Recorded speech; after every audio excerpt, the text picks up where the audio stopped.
Larissa Imaginary World, Princess Cindy. Little girl Larissa loves to imagine. She often envisions different stories in her mind. Today, she imagined a story about a maiden called Cindy. Once upon a time, there was a maiden named Cindy. After Cindy's father passed away, the stepmother and stepsister stopped pretending to be kind to Cindy. They often spoke harshly to her and ordered her to do all the housework every day. One day, the king announced that a grand ball would be held, inviting all unmarried maidens to the royal palace. On the day of the ball, the stepmother, fearing that the charming Cindy would win the prince's heart over her daughter, ordered Cindy to stay at home and finish her chores. Cindy was very upset. Although she wasn't solely focused on being chosen by the prince, she longed to attend the ball at the palace. At that moment, a fairy godmother appeared and offered to use magic to help Cindy complete her chores.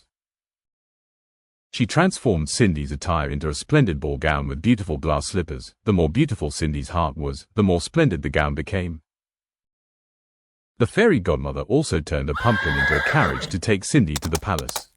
Before Cindy left, the fairy godmother reminded her that the magic would end at the last stroke of midnight, urging her to leave by then. Upon arriving at the palace, Cindy quickly caught the prince's attention, and he invited her to dance.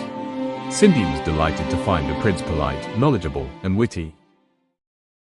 Time flew by, and as the clock neared midnight, Cindy planned to leave the palace.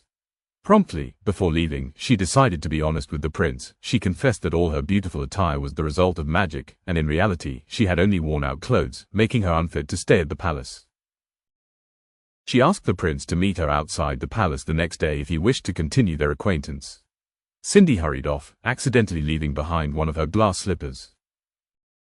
The prince, moved by Cindy's honesty, was even more enamored with her. The following day, dressed simply, Cindy met the prince again. Despite not having a glamorous ensemble, she exuded a gentle and confident demeanor. After spending more time together, the prince and Cindy decided to get married, living happily ever after.